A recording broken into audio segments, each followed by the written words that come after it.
Hey, everybody. How are you today? I need a vacation, man. The reason I know that is because without even thinking about it today, I picked my Hawaiian shirt and out of my closet to wear and have been listening to island vibe music on Spotify all day long, a little bit of Caribbean and reggae music. And I don't even like the beach. Okay, that's how bad I need a vacation right now. That's funny. That is funny. How about you? How you doing? Oh, I'm kind of like you. I'm ready for a 3-day weekend. Though I don't know how many days I'm gonna get. I may be working all three. Yeah, But right. we'll just kind of see. Yeah, kind of a wait and see. But you know what? There are worse problems to have. So to me, those are good problems. Just keep working. It's the time of the year that we work a lot. It's the So season for sure. it is. It's all good. Well, welcome everybody. Appreciate everybody being here. And as you're coming in, make sure you give us a thumbs up or a like and a heart or something like that, just to let us know that you're here. Drop a comment if you want. We'd love to acknowledge you and thank you for spending your time with us. You bet. I think we're going to have some fun today.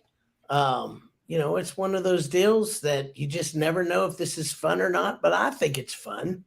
We're talking about creating a really strong brand identity. So, a lot of people don't really understand how to start with a brand. And I'm amazed how many times people go, oh, what we need a logo. And that's where they start. And yet, that's not where it starts. So let me show you where everybody tells you that brand identity starts right here. It really starts with a vision of your company. So, Carter, when I say what's the vision of a company, what comes to mind to you? Well, it's the thing that's a little bit bigger than just what do we do, what products and services do we offer. The vision for the company or the vision of the company is what do we want to do in the world with the products and services that we offer, like the community that we serve. What is our bigger overarching purpose for even wanting to start a company? And that vision is something that usually only the business owner at the very beginning, because the business owner is it, right? Maybe a wife or a spouse that is involved in the business, or a close relative or something that's starting it with them. One employee, maybe, if you're lucky, but usually not. So the vision of the company all is just up here and in your brain, and you've got to get clear on what that vision is, because there's a pretty good chance that what your vision for the company is doesn't yet match what you actually see, right? Like what the actual day-to-day work of running a one-man business or a small little business is. You got to grow into that vision. And so starting there, though, helps you get there faster.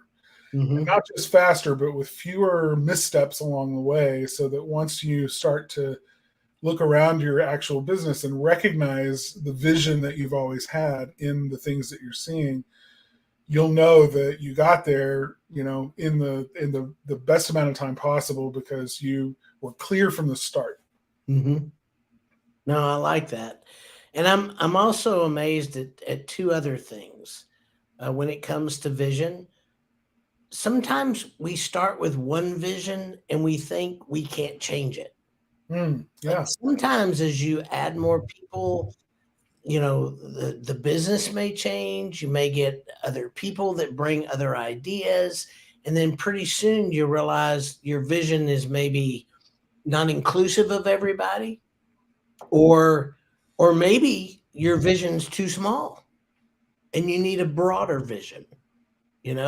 So that's a big mistake I think people make, is they don't understand that they can change their vision.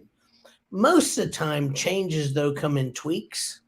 When you have a really good vision, uh, and you're going to change it down the road, it's normally tweaks to the original vision.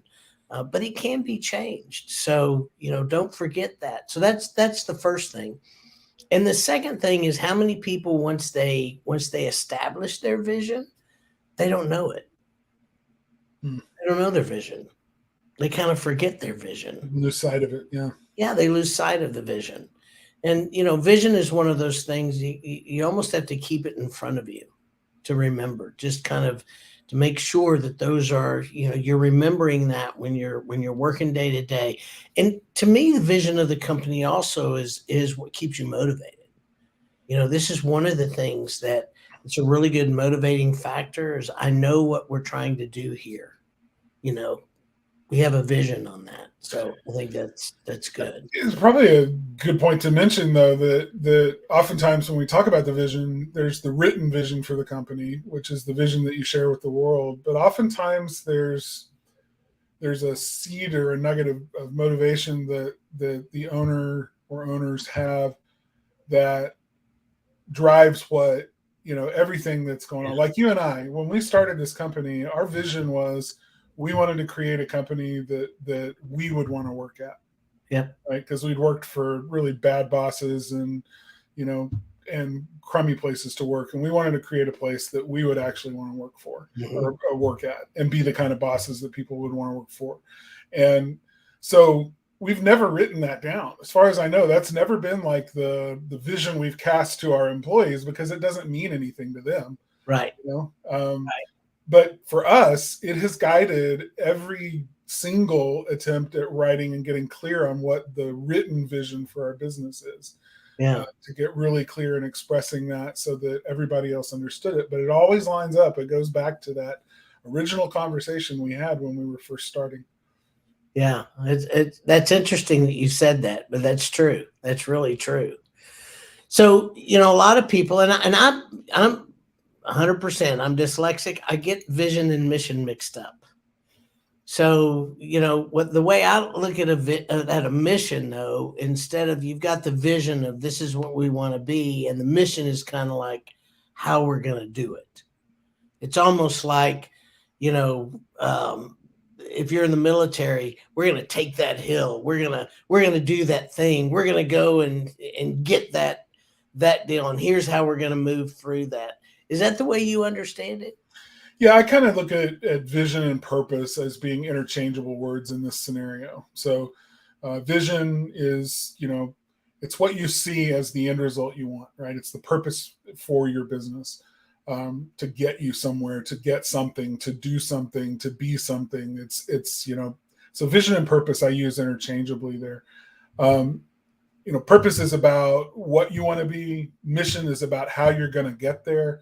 And then core values later is who you're going to be while you're getting there, And Yeah. so that's the way I've always remembered it or thought about it. It was really helpful. So no, that's good. I like throwing the purpose in with the vision because I think that's true. And I think what Chuck said, I just put up that, when you share your vision with everybody, it gets everybody rowing in the same direction. Mission is getting everybody rowing. Yeah. I mean, that's the mission. What is it got to be? And our mission really is we serve people that serve the world. I mean, that's our mission. That's what we do. And I've had people say, well, that's not specific enough. I've had people say, well, that's too specific. And, but that's what a service company to me, which we are, all marketing companies really are service companies. And so we serve those that actually, serve in people's homes. So, you can get it more specific and whatever, but we made it broad because we liked it. So that's what we did. So now I want to talk about, because you mentioned them, core values. Why are core values so valuable? Well, to me, if you get where you're going, this is where like the ends and the means and the justification, like if the ends don't justify the means, if the way you become what you always wanted to become means that you've left a trail of bodies, and just knocked people over in order to get what you want. Once you get there, what you've got is going to mean less to you when you reflect, in your life about what you had to do to get there and who you hurt in the process. your core values help you stay centered on, how are we going to conduct ourselves? What are the things that matter most to us with regard to our behavior, our character, our conduct in the world, so that we know how to get where we're going and do it in the way that reflects, that core part of who we are, those things that we truly value. And getting clear on those is, to me, it's a fun process. It's a very insightful process. I understand not everybody likes it. Not everybody likes looking inward. Not everybody likes spending the time doing the work on that kind of thing. But I've personally, I think the clearer you get on what your core values are in your business, the more you can use that as the rallying point for the troops. When the chips are down, when things are crazy. We're in our busy season right now. When we use our core values of know, KNOW, know, care, see, say, and do, because we've talked about what those mean, it's a quick reference back to what we need to be doing or how we should be focused. We're getting our eye off the ball, guys. This is our core value right here. This is, if we remember what our core value is, it's going to tell us what we need to do in this situation. And it's a quick way of clarifying for moving forward and always keeping that direction, headed in the same direction. Yeah. And I also really like core values, because if you want something that will kind of guide you for hiring and firing, it really is that. One of the things that I realize is when somebody doesn't meet our core values, then they've got to go. And so, when I hire correctly, I normally don't have to fire people. So it is I look at it as the bumpers, when you're bowling, your core values are kind of the bumpers. You throw the ball and it kind of keeps you in line to hire the right people and do the right thing and treat the customer, right, and where you're going, and kind of it just keeps you in line. So, and I like that. Those are boundaries of which you can do some really, it's everybody needs boundaries to work around. What I think one of the things that people don't realize is boundaries actually set you free. And by that, what I mean is when you use core values to hire and fire, then it's not me. It's not about the boss. It's not about anybody else. It's the core values. You either abide by the core values or you don't. And if you don't, you have the opportunity to get in line, and start abiding by them or not. So it's your job to win. It's your job to lose. And it takes the pressure totally off, so there's freedom in that. It really totally is. The military talks a lot about core values, but they don't use the word core values. They use the word code. We live by a code. And everybody, from day one, from when you're enlisted, you have an understanding of what that code is, and you start living more and more and more by that code. The reason everybody starts living more and more and more by that code is because you're surrounded by people who are living by that code. And it is actually harder to not live by that code and reflect it in your behavior than it is to just give in and go with that code, that flow. So core values are the same way. Essentially a code is your core values. You're living by a set of rules that actually makes life in an organization or in a group, in a society, easier, not harder. Yeah. It keeps you focused on the right things and moving in the right direction. And so, that's the beauty when you really know what your core values are, when everybody knows what your core values are, when they can just watch how you behave and probably guess what your core values are without even having to see them written down. That you're embodying that code in a way that it actually makes your life make more sense. Keeps you out of the guessing games of, am I doing the right thing here? And, did I handle that right? And all of those questions where we just get bogged down. Core values really just strip all that away. You live by the code, you know what to do. Yeah, no, I agree. And I love this too. it does let everyone, customers and employees, know what's expected, who we are, how we do what we do. That's great, Renee. Thanks so much for that. I'm glad you're here. And I'll tell you the other thing about core values, because you're not going to always get it right. And 100% transparency, I don't always get it right. But when I get it wrong, man, I fess up and we talk about it. We have those conversations. And so, how do I get better? So, this is the other mistake I see a lot of people do. They put core values in place because they want to keep their people in line. I want to keep my people in line. So I'm going to give them some core values to live by, and they often do their own thing. And if you don't live by your own core values as the leader of your company, then yeah, your core values mean nothing, absolutely nothing if you're not leading. And so when I make a mistake and when I do something that is against our core values, I have to come before the team and say, this is what I did. It was wrong. This is the core value that I broke, and I've got to get better. So when somebody does that on our team and our staff, I have a lot of respect for them, because it's hard. It's hard to come before, your peers, your coworkers, and go, screwed up, Yeah. It's tough. It's tough as a leader, and it's tough as part of the team. It is. But when you can pin it back to core values, and that becomes a real teaching moment, as a leader, to be able to say, the reason I'm bringing this up at all, I mean, we all fail, and we could all just move on and ignore that fact. But our core values are so important to me as a leader that I'm going to make sure that I pin where I missed it to the core values that we have, so that you know exactly where I missed it and where I should, be striving to live up to.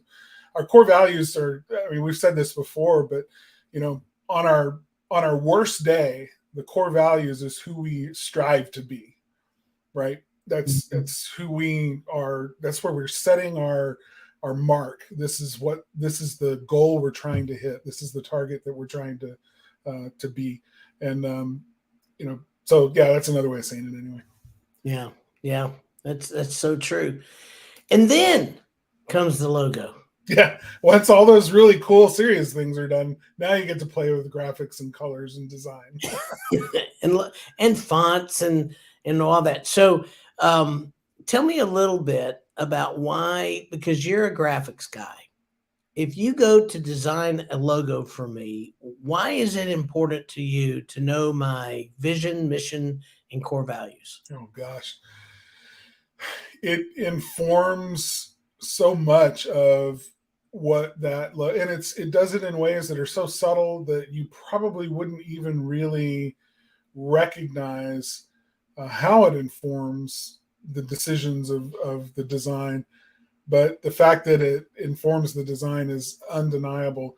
When you have a sense of, what the mission, vision, and core values are, it starts to show up in color choices. It starts to, the psychology of colors. It shows up in, the name of the business. Oftentimes, it's funny to me that oftentimes the name of the business is a good, because almost everybody starts with a name before they start with vision, mission, purpose, and core values. I mean, you start with a name, but it's interesting to me that most often that name is only reinforced by the time they go through those processes of identifying and writing down and codifying core values and purpose and vision, or mission and vision in the business. The name just is a reflection of that already, right? It's like they knew that name fit them in ways that they hadn't really written out yet. But once they write it out, it's like, oh yeah, well, our name is. I've rarely seen anybody go through a process like that and realize, guys, we picked the wrong name. We gotta choose a different name for our company. It does happen, especially like when there's management change or ownership change and that kind of thing. Right. But yeah, I mean, it's 9 times out of 10, it's spot on. And so, but I mean, the angles, are we going to go with sharp angles or rounded corners? Are we going to use a font that's playful and fun? Or are we going to use a font that's serious and expert, conveying that kind of a message. And there's no wrong there. I mean, there's no wrong way to design a logo. And you want that logo to be a reflection of all of those things. And the quickest way to get there is by knowing beforehand what those key elements are of the brand identity of a business. And generally when you know those things as a logo designer, anytime I've known those things going in, I've been able to craft a logo that the client loves much faster than just trying to guess and put something together that doesn't have any understanding of who the business is in terms of the people in it. Yeah, no, I think that's really good. It's a real interesting thing that when you deal with color and fonts and those kind of things, when you're talking about branding, how that in itself just kind of, it leads to a clear understanding of who somebody is and lets you be able to design in a really, really nice way. It's the same with marketing. If I know marketing wise, it informs, emails, it informs the way that we write it, the website. I mean, it's very informative when we know what that is, which is going to bring me to this, which is the brand voice. Okay. After your logo, that's another thing that a lot of people don't really think about is, what is my brand voice? Do I want it to be friendly? Do I need it to be informative, educational? How do I want to be known in the world, and not known as far as, I'm a plumber, I'm a this, I'm a that. I'm not talking about what you do, but it's your personality. How do you want to be known? Are you want to be known as an authority in what you do? Part of that authority. Do you want to be known that, I'll never forget. You remember Mattress Mac in Houston? He's kind of a goofy guy, but he was an authority on mattresses, but he was Mattress Mac. And you just, he had money and you save you money, and he would jump up and down. He's kind of a goofball. But he's actually absolutely loved in Houston for what he does. I mean, he helps so many people with the money that he's made through his businesses. But he comes off kind of as a goofball, but that's okay. So it just depends on how do you want to be known in the world? What is it that about you, about your personality, about your business? How do you want the world to perceive who you are and why you're in business? I think that's really, really important. So anything about brand voice, Carter? No, I think you said it pretty well. It's another word for that might be tone. How do you want to tell the world who you are? What tone do you want to use? If authority is important to you and you want to be seen as the community's foremost authority on the subject matter around your business, then using language that conveys that authority might be a more important choice than using really warm, welcoming language that's, maybe fun and playful or casual, right? So those two things can be a little bit at odds with one another. So, making sure that you understand that voice and tone so that the people who are doing work for you, like us, a marketing company, have a sense of how to write your website and how to put you forward, how to shine the right light on you so that you're center stage, inhabiting all of those things that you want to tell the world about and do for the world through the services that you offer, and doing it in a way that is not only accurate about you, but like Renee said in this comment, did you already put this up? I don't know if you did. No, I didn't, but I was just fixing to. So one of the first lessons you guys taught me is that my look, logo, colors, etc., can represent my likes and dislikes to some degree. However, it really needs to appeal to my audience. So this is where you get that right. This is where your all of the work that you've done in the beginning, plus your logo, your colors, your tone, your voice, all come together in an authentic way to appeal to the right kind of customers, the customers that you want to attract. So, and it happens very organically. I'm always careful as a marketing company not to paint a picture that says, or make a promise to someone that we can make you look however you want to look. It doesn't matter who you really are. right? We're Mhm. not shysters. We're not hucksters looking to, pretend to have something that is one thing when under the hood it's really radically different than that. And so making sure that there's alignment and agreement all the way through that there's congruency between who the company really is and how they present themselves in the world. That's the real job of authentic marketing. Yeah, and I want to throw something else in because I had it's been probably 2 or 3 weeks ago. I was doing a review for the marketing department for another company, and just not in Chimney, but somebody else. And one of the things that was really out front on their website was the owner's story, and it was a very compelling story. The problem is most of the things that he did really didn't have anything to do with his story. So there was a very small portion of it that anybody would be interested in, but it was all out front. And so I just said, this would be much better served if you told a story of how what you do actually impacts your customer and not the owner. And one of the people made this statement, said, "Oh, that would never go." And I thought, wow, okay. It was just, it was really interesting how, as people, this is not about an owner. This is about, as people, we see how something impacts us. It's very difficult for us to get out of our own way sometimes and see if it impacts others the same way. So, that's one of the other things I think when you start really looking at your brand and how you want to have a brand identity, to make sure that your brand is not wrapped around you. All right. I mean, there's something about that. And a lot of times, until people know your logo and really know you, you are the brand. So part of that is there. And I'm not trying to discount that, but I am saying that you have to make sure that your brand is very attractive and is attracting the people that you want to work with and work for. And so that's really, really important to separate yourself sometimes and be objective. And that can be really hard. And so working with a marketing company that can help you with that is great. But if you're not open to that, that's not going to change. And so if you wonder why am I not attracting, why am I not getting the people that I really want to work with, it may simply be the fact that you're not talking to them.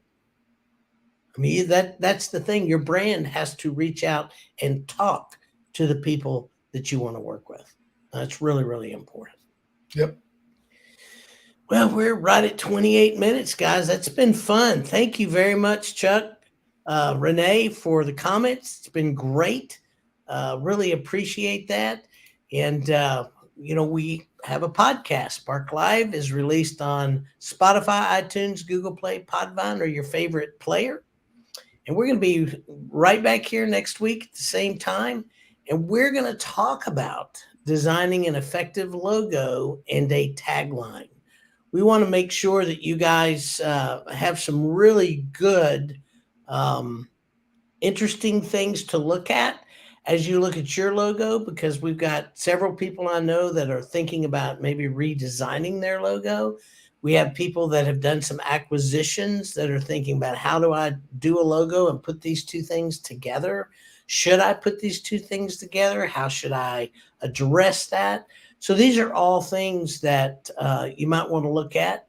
And the other thing I find is very few people create a tagline. And when they do, they don't use it very often. So that's another thing we're going to talk about. So we look forward to seeing you guys next week. I think it'll be fun. And with that, I'll bid you all adieu. Thanks, everyone.